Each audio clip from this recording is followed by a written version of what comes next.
사도행전 15장 5절부터 21절까지입니다.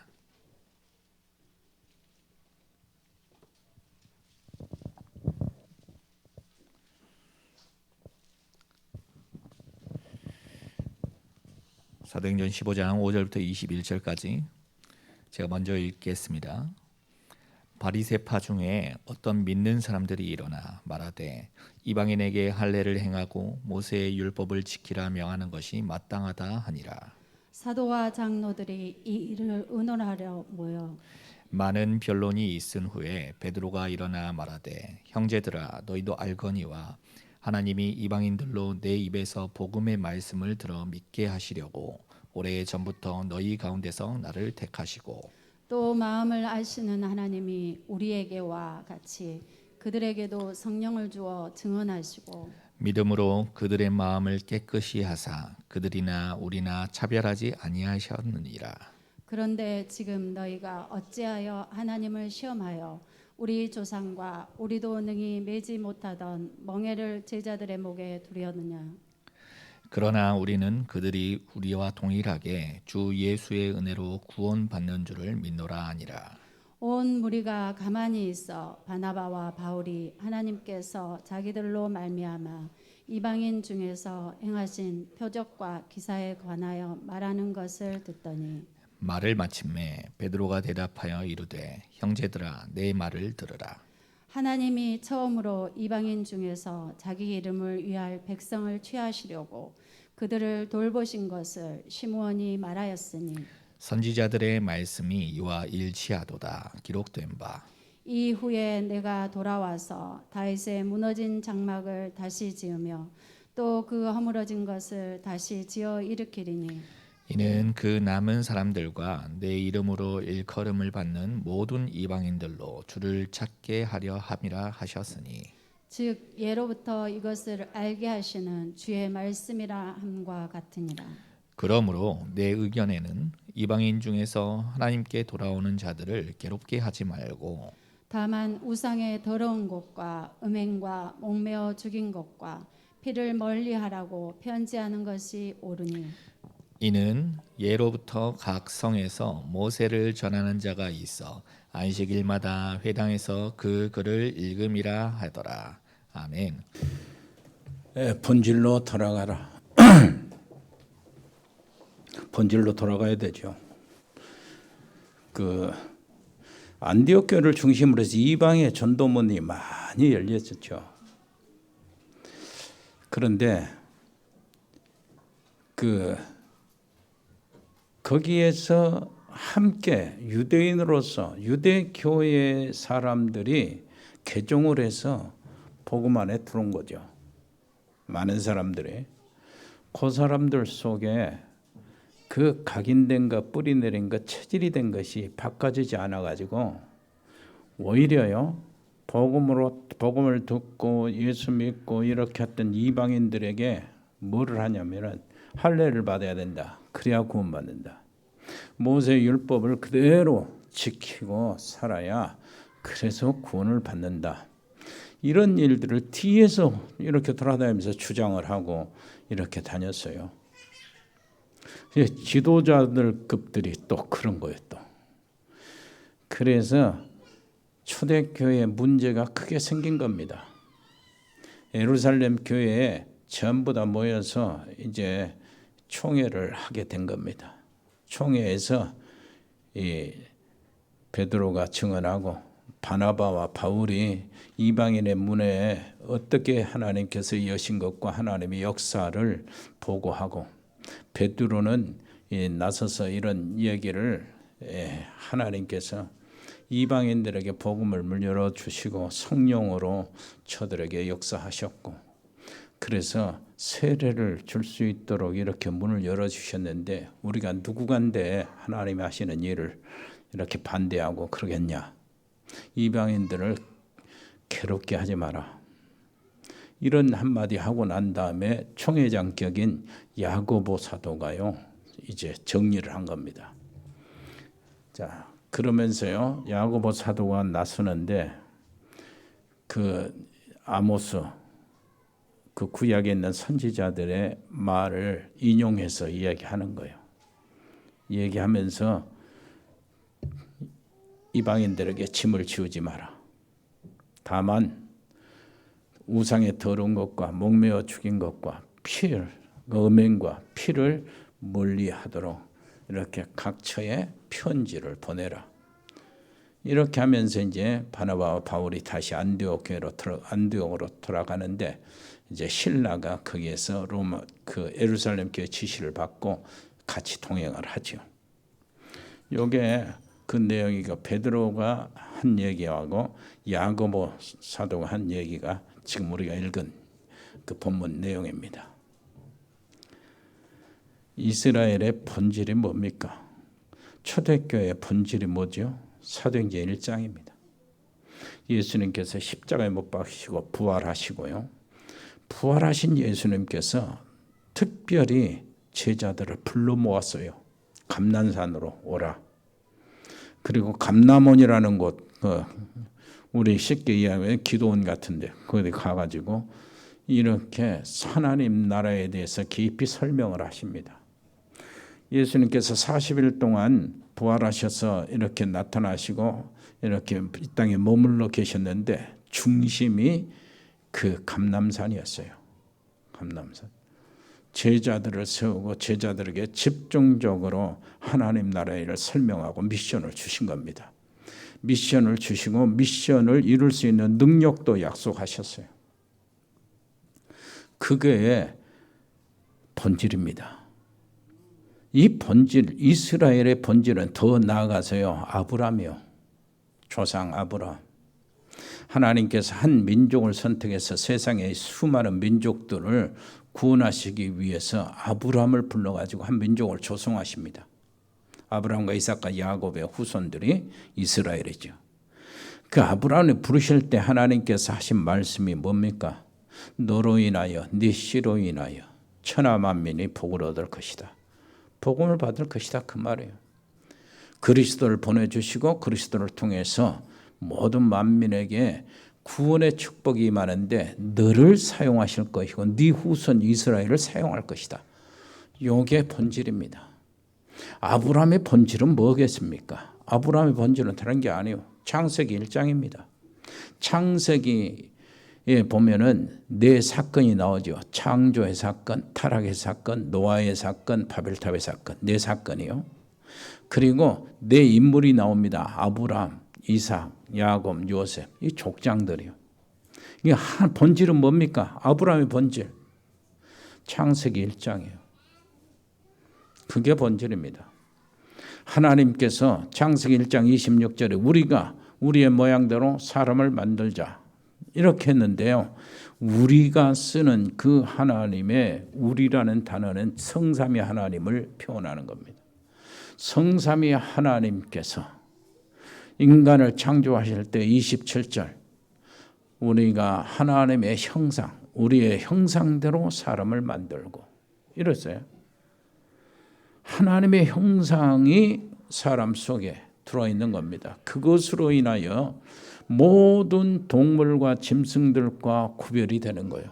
모든 피조물. 그래서 하나님께서 하나님의 형상대로 지음받은 인간이 보시기에 심히 좋은 겁니다. 하나님의 심히 좋은 것, 그 심히 좋은 상태를 우리가 회복해야 되는 거예요. 그러면서 하나님께서 그들에게 복 주시고 세상을 땅에 있는 것, 땅 위에 기는 것, 땅 아래에 있는 것, 바다에 있는 것, 물속에 있는 것, 공중에 있는 것 모든 것을 정복하고 다스리고 생육하고 거기서 본성 요 놀라운 축복을 주신 겁니다. 28절이요. 이것을 회복하라 그 말이에요. 이게 본질입니다. 이거를 어떻게 했어요? 창세기 3장에서 사단의 유혹으로 말미암아 범죄해서 이게 상실된 거예요. 하나님의 형상을 상실했어요. 하나님의 언약이 파기가 되는 거예요. 하나님과의 언약이. 그리고요 하나님을 떠나서요 사망 권세에 놓여 있는 겁니다. 그런데 하나님께서 약속을 하셨잖아요. 처음 문제 생길 때 약속하신 것이 그리스도예요. 그리스도를 약속하시고 그 약속대로 그리스도를 보내주셨어요. 그 보내주신 그리스도가 누구냐? 예수님이란 말이에요. 예수님이신데 예수님을 영접할 때 하나님의 형상이 회복이 되는 겁니다. 하나님으로부터 다시 태어나기 때문에 하나님의 형상이 회복이 돼요. 그 하나님의 형상이 어떤 것이냐 했을 때는 정말로 깊이 생각하면 할수록 감탄할 수밖에 없는 겁니다. 짐승에는 전혀 없고 동물에는 전혀 없는, 피조물에는 전혀 없는, 인간만 가지고 있는 하나님을 아는 지식이요. 하나님의 피조의 모든 세계를 아는 지식입니다. 하나님의 속성, 거룩함과 의로움과 성결함과 하나님의 모든 뜻과 의도를 아는 지식이 꽉 찬 거예요. 어마어마한 지식입니다. 그리고요, 하나님을 기뻐하는 마음, 감정 있죠. 크게 기쁨과 감사와 이런 모든 것들이 가득 차 있는 인간의 감성이에요. 정말로 부드럽고요, 하나님을 스스로 영화롭게 할 수 있는 감성이 있잖아요. 인간끼리 이렇게 서로 사랑하는 이런 것, 감성이 이런 것들이 어마어마한 능력이요. 그리고 인간에게만 있는 의지요, 의지. 하나님의 뜻이, 하나님의 뜻이 무엇인가? 이걸 알고 스스로 하나님을 영화롭게 하면 하나님의 뜻을 찾아서 스스로 살아나가고 세상 모든 피조물을 하나님의 뜻에 맞도록 개발하고 정복하는 거예요. 인간에만 있다니까요. 어마어마한 능력이에요, 이게. 이것을 회복하는 것이 본질입니다. 본질로 돌아가는 거예요. 이게 다 사단 통해서 잃어버렸거든요. 빼앗겼거든요. 그래서 2장 7절을 보면은 더 인간을 어떻게 창조하셨냐 하는 부분을 다시 한번 설명을 하는데, 흙으로 빚어 만드시고 그 코에 생기를 부어 넣으셨다. 그래서 인간이 생명이 되었다. 생이란 말하고 기라는 말이 동원됩니다. 생은 그야말로 산 거요, 살아, 생명이요. 기는 뭡니까? 호흡이요. 예수님께서, 부활하신 예수님께서 다락방에 찾아오셔서 제자들에게 숨을 내쉬며 성령을 받으라 한 그 호흡이요. 예수님이 창조 그 때에 그 같이 계신 겁니다. 만물이 그로 말미암아 지은 바 되었으니 지은 것이 그가 없이는 하나도 된 것이 없다 그랬죠. 예수님 거기 계셨던 거예요. 예수님이 주신 생기를 인간이 받은 겁니다. 성삼위 하나님의 생기를 받은 거예요. 그 코에 생기를 불어넣었다. 바람, 호흡, 생명, 영 같은 뜻이에요. 산, 영. 그래서 인간이 생명이 된 거예요. 이건 어마어마한 하나님의 능력이요, 하나님의 기운이거든. 이것을 회복하라 그 말이에요. 이 속에 그것에 집중하고 그 본질로 돌아가라. 그 얘기입니다. 그래서요, 오늘 말씀의 내용이 바로 그것을 중심으로 하는 거예요. 이 말씀은 지난 237 그 하요 제자 훈련 때 있는 메시지예요. 그것이 가장 본질로 돌아가는 의미를 이렇게 설명하고 있어요. 오늘 내용이 그 메시지 내용입니다. 자, 우리는 어떻습니까? 오직 복음으로 남은 자요. 그래서 오직 복음 때문에 남을 사람이요. 오직 복음을 위해서 후대들을 남기고 제자들을 남기고 남길 자입니다. 이들이 하나님이 예비하신 자요. 알고 보니까 하나님이 준비해 놓으신 자요. 미래를 위해서 하나님께서 하나님의 계획과 하나님의 뜻을 이루기 위해서 하나님이 숨겨놓은 자들이. 그런데 그게 우리란 말이에요. 우리. 지난번에 말씀드렸잖아요. 우리 단체는 전 세계에 숨겨져 있어요. 한국교회, 세계교회 안에 숨겨져 있다니까. 그런데 가장 지금 하나님의 확실한 응답을 받고 하나님 역사 속에 흐름 속에 있습니다. 우리가 그 단체의 한 교회 흐름 속에 있어요. 우리 교회가. 우리 교회의 흐름 속에 여러분들이 앉아 있는 거예요. 그렇기 때문에 나와 여러분들이 남은 자예요. 우리 교회가 남은 자예요. 마지막 때 하나님께서 숨겨놓은 자예요. 언제요? 하나님의 시간표에 하나님께서 증인으로 세우기 위해서 숨겨놓은 자예요. 그동안에 우리는요, 오직 복음을 위해서 남겨놓은 작업을 계속해야 됩니다. 렘넌트 후대들을 세우고 제자들을 세우는 일을 계속해야 돼요. 세상의 눈으로 보면은 이 사람은 버려진 자예요. 찌꺼기라는 뜻이 있거든. 렘넌트. 찌꺼기는 리마인드, 찌꺼기라는 뜻이 있어요. 그런데 세상에서 눈으로 보면은 흩어져 막 핍박받고 도망가고 피해 나가고 흩어진 도망자들이. 알고 보니까 이리저리 뭐 이렇게 흩어져 이렇게 다니는 나그네. 이런 사람에 불과해요. 세상 사람들을 볼 때는 관심도 없어요. 아무 힘도 없어요. 그런데 하나님의 역사를 보면은 하나님의 역사의 중심에 있는 남은 자요, 순례자요, 정복자입니다. 한마디로 통틀어서 이야기하면 전도 제자다 그 말이에요. 마지막 때요. 이게 우리가 서 있는 자리야.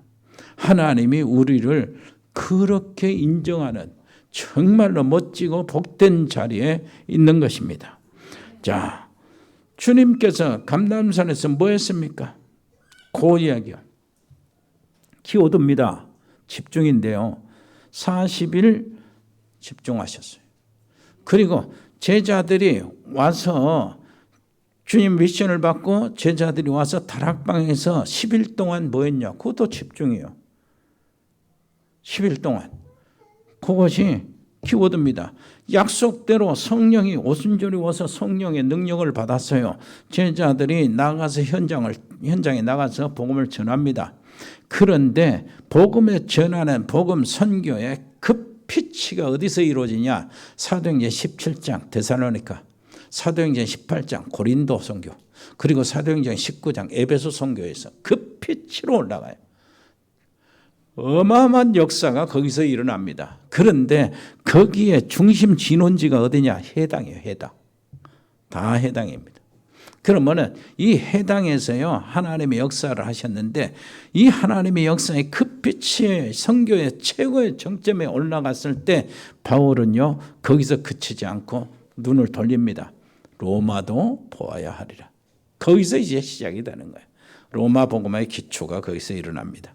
자, 하나님 예수님께서 부활하신 예수님께서 40일 동안 하나님 나라를 설명하시고 하나님 나라를 위해서 미션을 주시고 하나님 나라를 이렇게 미션을 이룰 수 있도록 능력을 주시는데 도대체 하나님의 나라 왜 그렇습니까? 세상은 사단의 나라로 가득 찼기 때문에 창세기 3장 흐름 속에서요 세상은요 하나님 사단의 나라로 꽉 찼어요. 사람들은 모르고 그냥 죽으면서도 당하면서도 몰라요. 그 정도로 사단의 나라는 역사를 세상을 가지고 역사를 하는 겁니다. 여러분 아시죠? 우리가 사는 세상은요 하나님 나라, 사단의 나라에서 하나님 나라가 침투해 왔어요. 창세기 3장 이후로 세상 전체가 하나님을 떠난 흑암의 권세에 딱 잡혀 있는데 하나님이 약속하신 그리스도의 놀라우신 비밀로 인하여 한 민족이 그것을 잡고 그 민족을 통해서 그리스도가 오시고 그리스도를 통해서 그리스도의 복음을 통해서 모든 민족의 복음이 전파돼 가지고 지금은 세상의 나라 안에서 사단의 권세를 깨뜨리는 하나님 나라의 종들로 교회들이 다 든든하게 서진 겁니다. 이 속에 우리는 어디에 있는 거예요? 그래도 지금 아직도 사단의 나라는 흑암의 세력은 꽉 찼어요. 어떻게 역사합니까? 하나님 나라를 주님이 설명을 하셨어요. 이미 40일 동안 예수님께서 하나님 나라에 대해서 설명했다는 게 하나님 나라가 무엇인가 이것은 내용이 없어요. 사도행전 1장에. 그럼 누가는 뭐예요? 그것을 생략하는 거예요. 왜 그러냐? 이미 공생애 때 하나님의 나라에 대해서 예수님이 다 설명을 했기 때문에. 마태복음 13장 마태복음만 해도 그렇습니다. 예수님께서 천국을 회개하라 천국이 가까웠다 이렇게 말씀하시죠. 세례 요한을 통해서 이렇게 하시는데 그때부터 하나님 나라는 선포가 된 거예요. 이미 예수님이 하시는 모든 일들이 하나님 나라에서 일어나는 일이요. 자, 마태복음 13장에는 씨 뿌리는 비유를 통해서 하나님 나라를 여러 가지로 각도로 설명합니다. 거기에 하나님 나라의 키가 제자예요. 제자. 남은 자입니다. 그리고요 24장에 보니까 세상에 어떤 일이 벌어질 것인가 말세 때 이거 나타납니다. 첫째 기근과 지진이 있고 전쟁과 테러가 있을 것이다. 그리고 교회 안에는 어떤 일이 벌어지냐 영적으로 거짓 선지자가 나타나고 그리고 적그리스도가 나타나고 그 미움에 하나님의 미워하는 가증한 물건들이 가증한 자들이 교회 안에서 정체를 밝히고요. 이런 일이 벌어져요. 이런 때에 어떻게 해야 되는가? 마태복음 25장에 보니까 기름 준비하고 있어라는 거예요. 열처녀의 비유를 통해서 알려주시는 겁니다.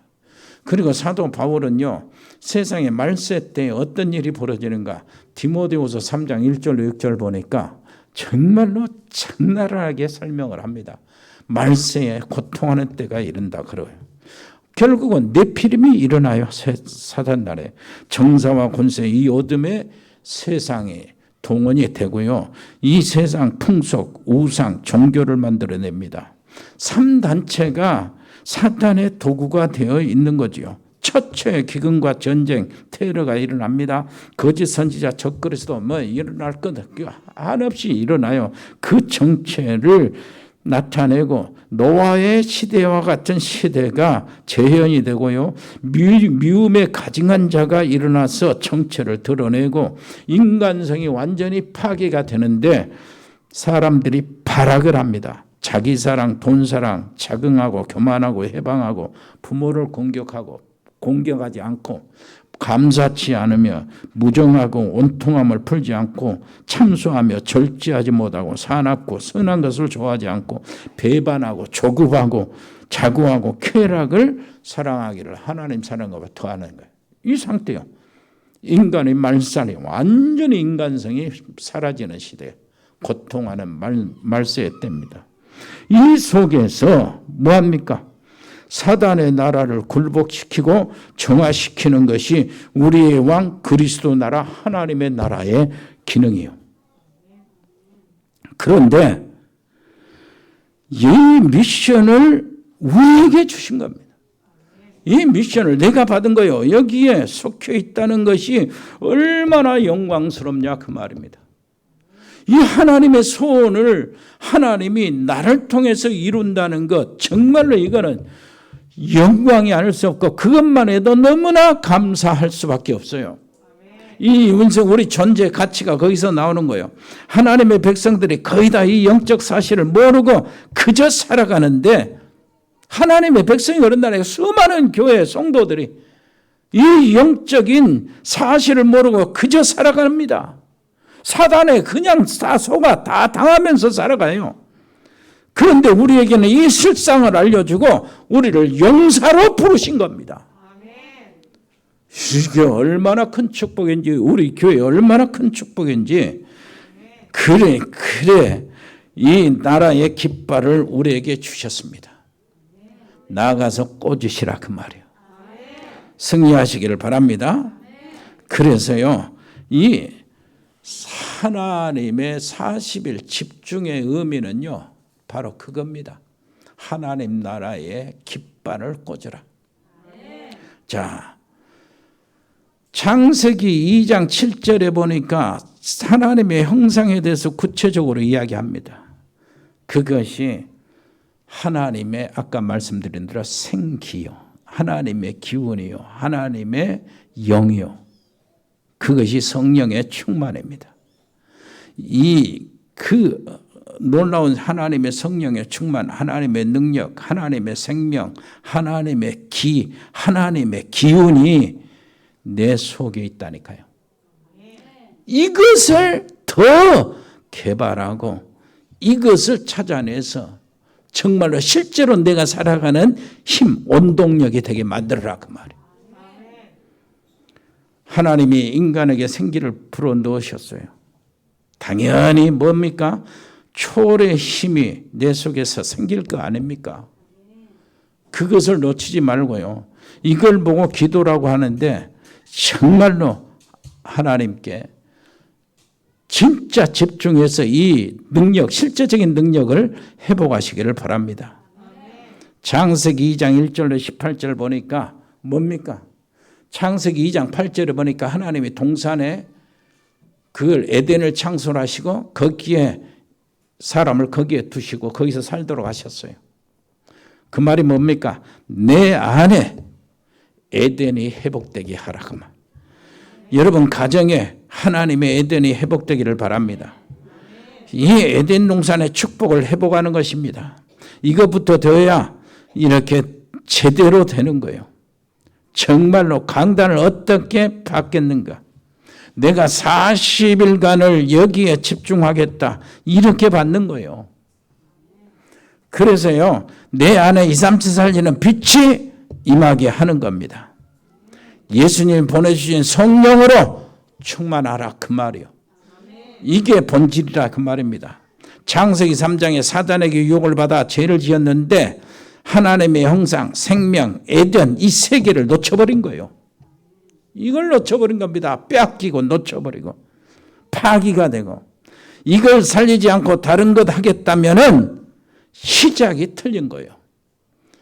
그래서요, 이거 없이 할례를 받아야 구원을 받네, 모세의 율법을 지켜야 구원을 받네, 다 틀린 말이라 그 말이요. 그리고요, 다만 우상의 더러운 것과 음행과 먹매어 죽인 것과 피를 멀리하라고 편지하라고 하는데 그것도 본질적으로 보면 별로입니다.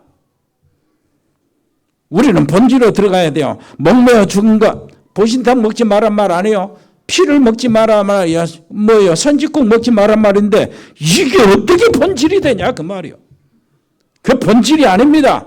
하나님이 주신 중요한 구원은 다 놓치고 그 엄청난 하나님의 형상, 하나님의 생기, 기운, 하나님의 힘, 하나님의 능력, 이 생명은 다 빼버리고 다른 것 잡고 하는 게 이게 문제예요. 본질을 놓친다 그 말이요. 옆에 사람의 본질을 회복하란 말이요. 우리는 본질을 잡아야 합니다. 우리가 직접 하고 체험하고 확신하고 남은 자, 순례자, 정복자의 삶으로 들어가야 하는 겁니다. 다락방에서 집중했던 11일간의 집중이 우리에게 필요하다니까요. 이 본질을 회복해야 되니까. 하나님이 이미 주신 하나님의 형상, 하나님이 주신 하나님의 힘, 하나님의 기운, 하나님의 영, 하나님의 바람, 성령의 바람을 회복하라 그 말이에요. 안식일마다. 그 다음에 뭐 세일이라고 그랬잖아요. 3주간이든. 그 다음에 에베소에 석 달이든. 그리고 제자가 나오니까 2년이든. 우리가 기간을 정해서 하나님께 뭘 한다고요? 집중하는 시간을 가지라 그 말이에요.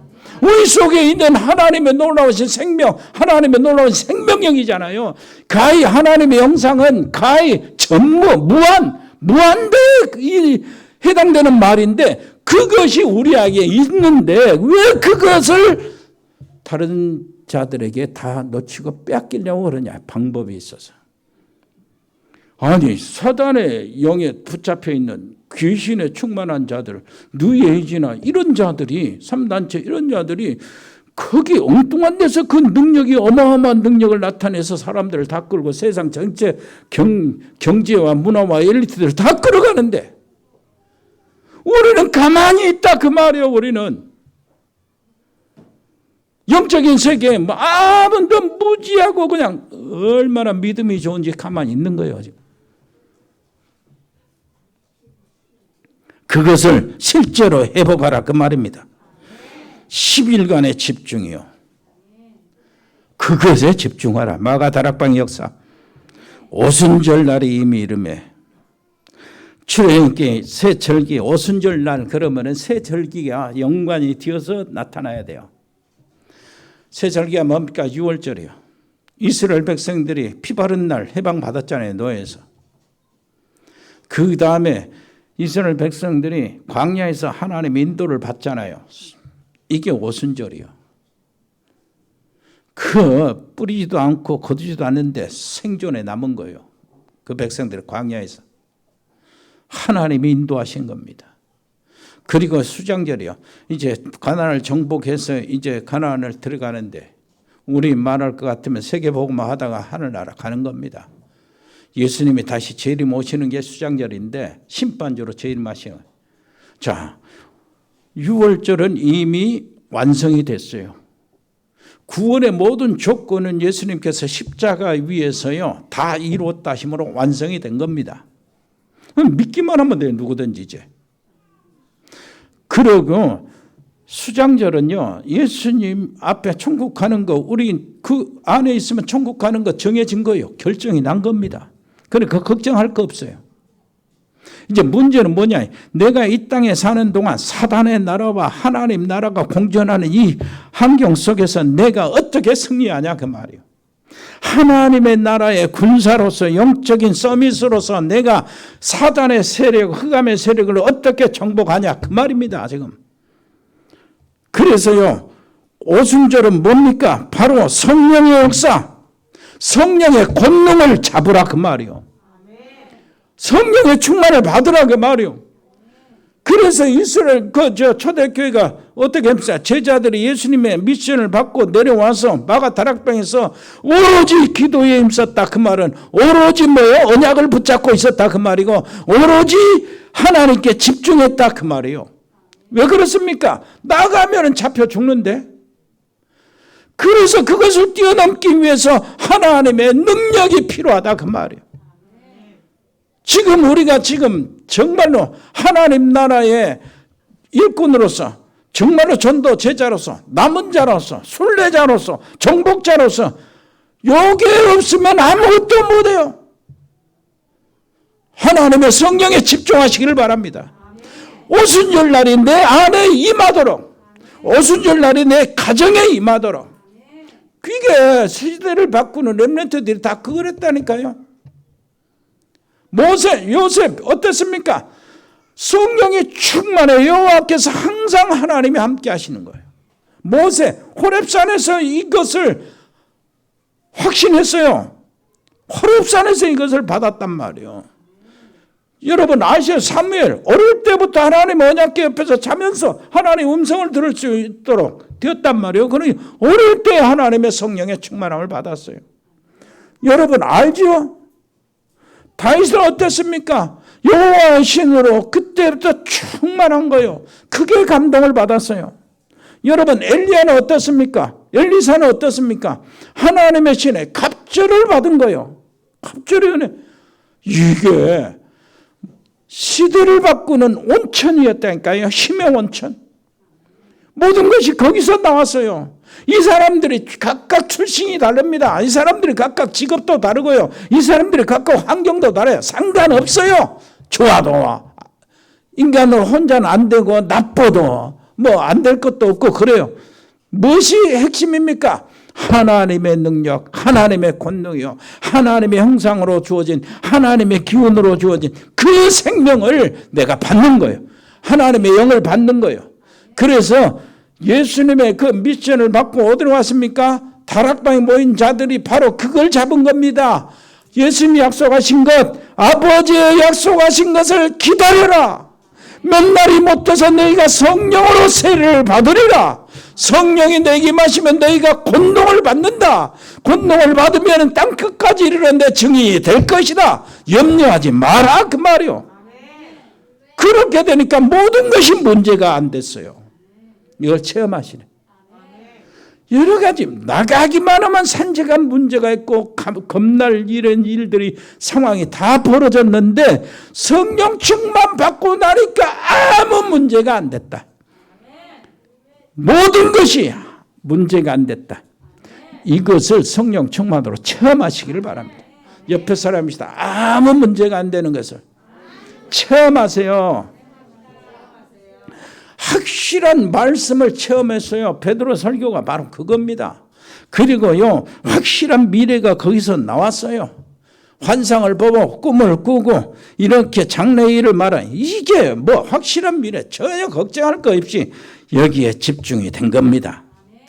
놓치지 마시길 바랍니다. 그래서요 지금부터 나의 모든 요소, 나의 몸과 마음과 생각과 나의 뇌와 나의 영혼과 나의 모든 현실과 여러 가지 현장 보자 이런 것들이 전부 다요 뭐요 하나님의 성령으로 하나 되고 온네스 되고 하나님의 성령으로 물드는 것이 진짜 기도다. 무슨 말인지 알겠습니까? 나의 모든 것 가지고 하나님께 집중하는 겁니다. 그러면 하나님의 보좌에서 내게 내려오는 것, 그 힘으로요, 나의 모든 것을 현실 속에서 다 응답으로 받아내는 거예요. 하나님의 능력이 거기에 나의 모든 것, 직장, 사업, 모든 것에 스며들어가도록. 그래서 하나님께 다시 돌려드리고 영광을 돌려드리는 겁니다. 내가 하나님께 집중하고 하나님이 내게 보내신 것, 나와 나의 것, 나의 현장 속에서 쫙 그것이 다스려지고 그 결과가 하나님께 영광을 다시 돌려드리는 거예요. 이 삶이 우리의 삶이요. 세 번째입니다. 현장 따라 시간표에 집중하시기를 바랍니다. 현장 따라 하나님의 역사하시는 그 시간표에 집중하라.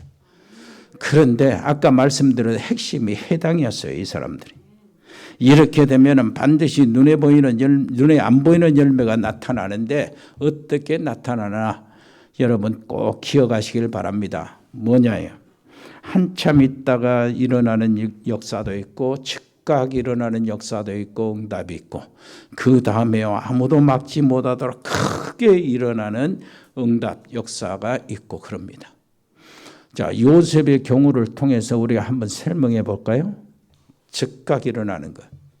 요셉의 인생 전체에서 보세요. 엄마가 죽었죠. 그리고 형들의 미움을 받죠. 그리고 노예로 팔려 당합니다. 이걸 보면 하나님이 하신 거잖아요. 하나님이 뭐 하려고? 하나님이 큰 계획을 이루시려고. 그런데 이 요셉 자기 자신을 보면 기구하잖아요. 세상 사람들이 말하는 기구한 운명.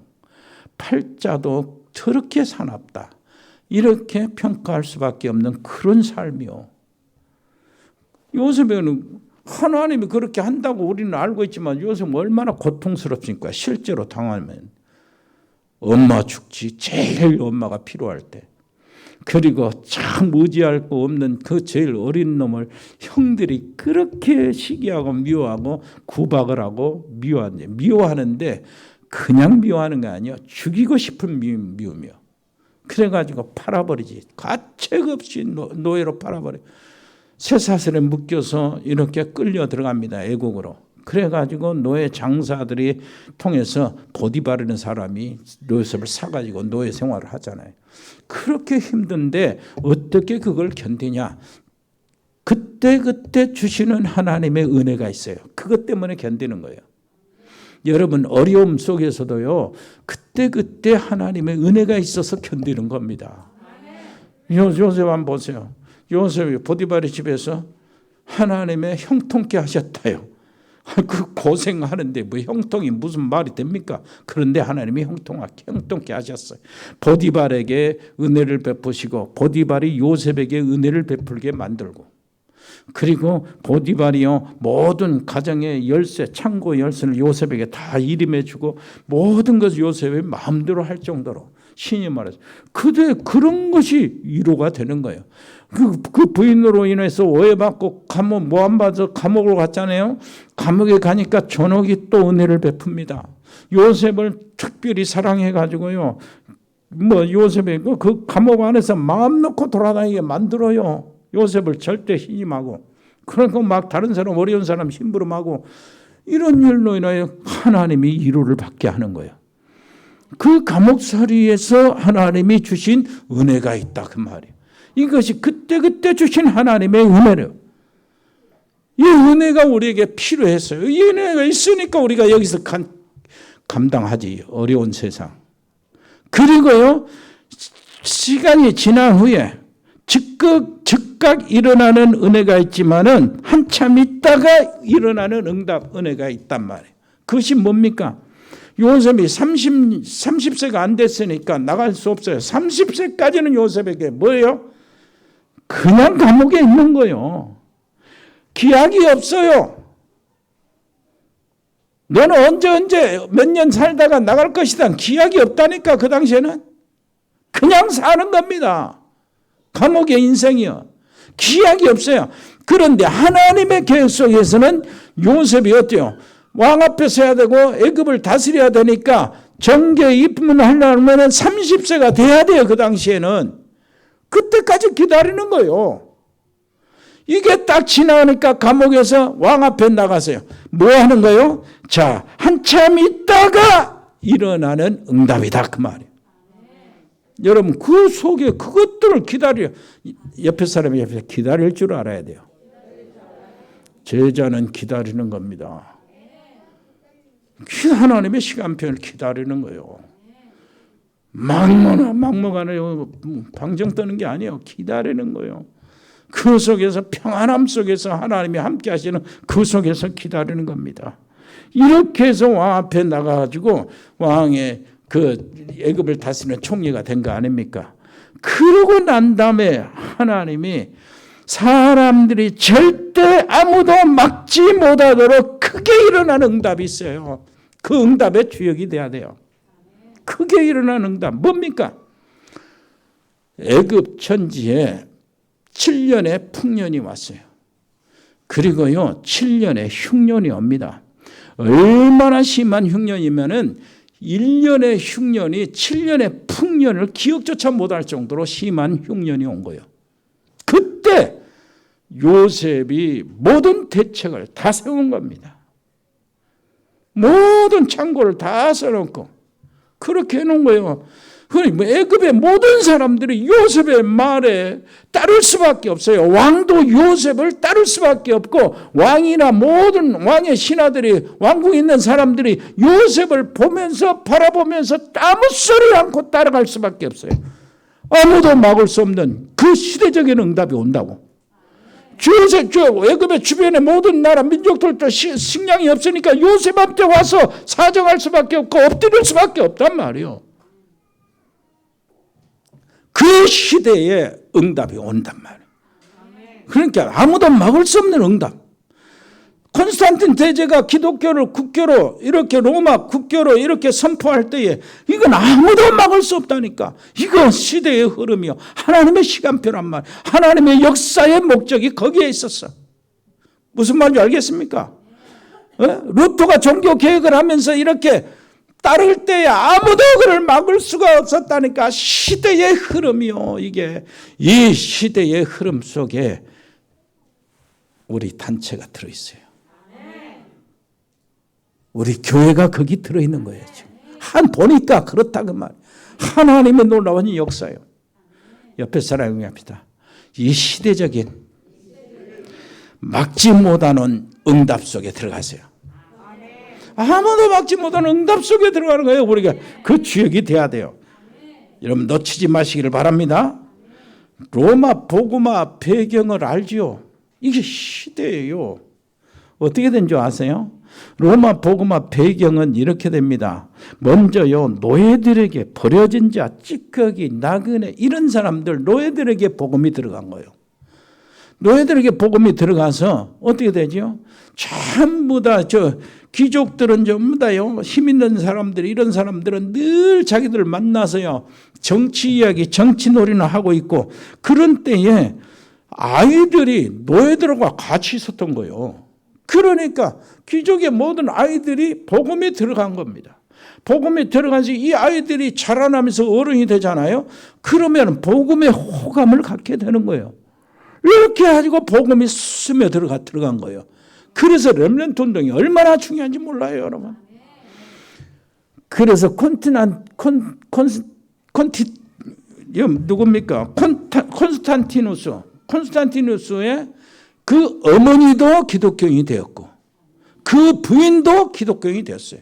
그래서 콘스탄티누스가 그 영향을 받아서 기독교를 국교로 선포하는 겁니다. 이렇게까지 되는 거예요. 이게 로마 복음화의 배경이라니까. 아무것도 아닌가. 하나님, 사람들은 관심도 없어요. 그 속에서 하나님은 거대한 흐름을 주장하시고 계신 거예요. 옆에 사람 이야기합시다. 렘넌트 세우세요. 그것이 하나님의 오란신 일이요. 그래서 새 안식일에 집중했다. 그 그리스도란 단어를 모르면은요 여기 새 안식일에 집중하고 거기에 내용이 예수가 그리스도라고 이렇게 말하지 않고 예수가 그리스도가 되어야 할 이유를 설명한 거예요. 굉장하죠? 당위성을 설명한 겁니다. 그리스도라는 단어를 모르면 삼위일체 이해 못합니다. 성부 하나님께서 그리스도를 약속하셨어요. 세상을 구원할 그리스도 메시아를 약속하셨다. 성자 예수님은 그리스도로 실제로 오셨어요. 성령 하나님은 그리스도를 세상에 증거하고 내 안에서 나에게 그리스도를 증거합니다. 나를 통해서 세상에 그리스도를 또 증거하고 성령 하나님이 하는 일이요. 그러니까 성삼위 하나님이 그리스도로 모든 것들을 이루시는 거예요. 그래서 그리스도 안에서 창세 전에 나를 선택했다는 말이 그게 그 말이에요. 그러니까 그리스도 모르면은요, 성삼위 하나님 몰라요. 그리스도를 모르면 삼조주를 몰라요. 왜 그러냐니까 그리스도란 말이 기름 부음을 받은 자라는 뜻이잖아요. 그 말이 무슨 말입니까? 사단을 이길 왕의 기름을 붓잖아요. 그 다음에 죄 문제를 해결할 제사장의 기름을 붓잖아요. 지옥의 권세 해결할 선지자에게 기름을 붓잖아요. 그러니까 그리스도를 모르면은 삼조주를 모른다니까요. 그리스도를 알아야. 그러니 이걸 제대로 모르니까 세상에 모든 교회들이 어떻게 합니까? 죄 문제 하나만 가지고 있어요. 그리스도는 제사장 일만 이렇게 생각할 수밖에 없게 만들어가요. 아니요. 선지자 왕도 있거든요. 그것이 마귀 문제 해결해야 되지요. 죄 문제 해결해야지요. 그래야 하나님 만나야 되지요. 이 세계는 각각 떨어져서 이렇게 해결해야 할 문제인데 결국은 또 하나요. 무슨 말인지 알겠어요? 이렇게 구체적으로 그리스도가 필요한 이유를 이렇게 모르면은 아무것도 할 수가 없어요. 그래서요, 그리스도가 이 세상에 필요한 것이고 하나님이 이 땅에 문제 생길 때부터 그리스도를 약속하셨고 그 그리스도가 그러면 누구냐 이 문제요. 우리가 당면한 문제가 어떻게 결정을 합니까? 어떻게 찾아냅니까? 그리스도를. 성경대로 오신 분. 그렇게 찾아내린 거예요. 그래서 예수님이 그리스도시다. 여러분 놓치지 마시기를 바랍니다. 특별히요.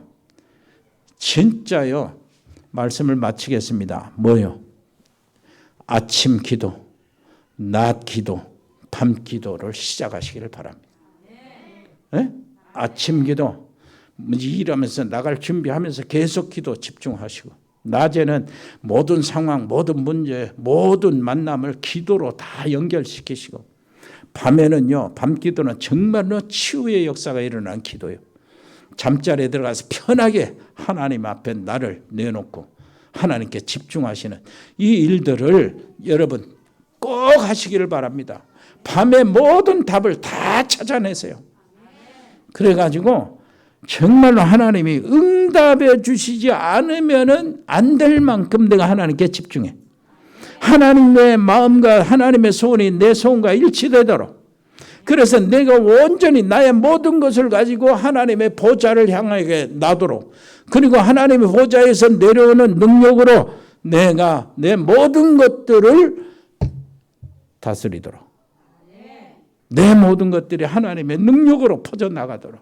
그래서 하나님께 영광 돌리게 237에 빛을 비추는 이 일에 여러분들이 정말로 앞서가는 사람들이 되기를 바라고 증인이 되시기를 바랍니다. 옆에 사람 이야기하세요. 당신은 본질적인 응답의 주인이요. 그렇게 되기를 바랍니다. 은혜로우신 우리 아버지 하나님 정말로 감사합니다. 우리가 본질로 돌아가서 아버지 하나님이 주신 것들을 이미 있는 것들을 정말로 실제적으로 회복하고 다시 누리게 해 주옵소서. 감사드리며 예수 그리스도 이름으로 기도합니다. 아멘. 아버지 하나님 은혜를 감사합니다. 사랑하는 아들 우리 이성열 전도사 아버지 하나님이여 결혼을 앞두고 있는데 하나님 축복하시고 우리 맹찬이 전도사 결혼을 앞두고 있습니다. 아버지 하나님 고병욱 목사님도 결혼을 앞두고 있는데 아버지 하나님이여 하나님 저들을 인도하시고 축복해 주옵소서. 제일 가까운 이성열 전도사 아버지 제주도에서 이렇게 예식이 있는데 아버지 하나님이여 정말로 하나님의 성령으로 저들을 충만케 주시옵소서. 아버지 하나님 감사합니다. 우리가 드려진 예물을 받으시고 아버지시여 마음껏 축복해 주옵소서. 오병의 기적을 통해서 아버지 하나님이 우리에 맡겨주신 미션을 이룰 수 있도록 경제의 축복을 허락하여 주옵소서. 아버지 해에 있는 사랑하는 가족들이 있습니다. 필리핀 장달수 선교사님 아버지 하나 함께해 주옵시고 멕시코 채날의 집사 양은지 렘넌트 미국의 LA 참사랑교회 강만석 선교사의 승엽이 렘넌트 호주의 가우드 호연체 연이 또 브라질 카자흐스탄 서행 선교사의 가족들 이승열 송도 아버지 민인선 김치한 집사의 가족들 중국의 이세원 선교사 칭하대 정수경 전원기 박사 부부를 붙잡아 주시고 일본의 이종호 선교사 가족들 몽골의 김영진 선교사 가족들 태국의 조현태 선교사 가족들 태국의 알테스 신학교 우리 100명의 멤버 아버지 하나님이여 저들을 렘넌트를 도와주시고 붙잡아 주옵소서. 신학교육을 잘 받아서 아버지시 한 지역을 감당하게 주옵소서. 베트남 임병교 집사님 사업치아 치교회 우리 용의 전목을 하나님 축복해 주시고 싱가포르의 베인송 권사님 자녀들 캄보디아의 박재희 교사 가족들 언어교육학원 치교회를 하나님 축복해 주옵소서. 우크라이나 또 파키스탄 인도 아버지 하나님이여 그 위에 모든 전도학교와 신학교에 하나님 축복하시고 우리 교회 담당 신학교 파키스탄 카라치 카니왈 칼로니 라호르 아버지 하나님이여 그 신학교를 아버지 붙잡아 주시고 아버지 많은 제자들이 일어나도록 역사하여 주시옵소서. 운동하는 렘넌트들이 있습니다. 유진이 유성이 아버지 하나님 그 길을 인도해 주시고 앞길을 주장하여 주옵시고 육신을 지켜 주옵소서. 군 복무하고 있는 우리 정요한 우리 렘넌트를 비롯해 모든 우리 렘넌트를 붙잡아 주시고 저들이 정말로 우리 교회의 자랑 가정의 자랑이 되도록 은혜를 베풀어 주옵소서. 예제 직장 생활에 있는 청년들이 있습니다. 입원 중이거나 치료받고 있는 분들도 있습니다. 아버지시여 주님의 능력의 손으로 어루만져 주시고 예배 드릴 때마다 저들의 강건함을 얻어가게 해 주옵소서. 전문팀이 있습니다. 일회산업팀, 공무원팀, 또 디자인팀, 미용팀, 로고스팜, 에콜딩스 각 병원에 근무하는 우리 의료팀들 특별히 저들을 보호해 주시옵고 강건케 주옵소서. 법조인 양소영 변호사, 복지팀 방송인 박민정 PD, 자영업팀, JCCA팀, TN코리아, 일회전원개발, 지원개발, 전국상사, 동양물류, 주연유통, 흑도리, 화진유통, 화진식욕, JD산업, 인큐빈터리아, 서울인건설, 주원주택건설, 다은글로벌 비롯해서 우리 사랑하는 모든 성도들이 하고 있는 산업과 저들이 가지고 다니고 있는 모든 직장 그리고 자영업들을 하나님 축복해 주옵소서. 감사드립니다. 예수 그리스도 이름으로 기도합니다. 아멘. 주 예수 그리스도의 은혜와 아버지 하나님의 크고 놀라우신 사랑과 성령의 교통하심이 여기 복음의 사람들 머리 위에 하나님의 사람들 가정 위에 믿음의 사람들 산업 위에 직장 위에 학업 위에 영원토록 함께 계실지어다. 아멘.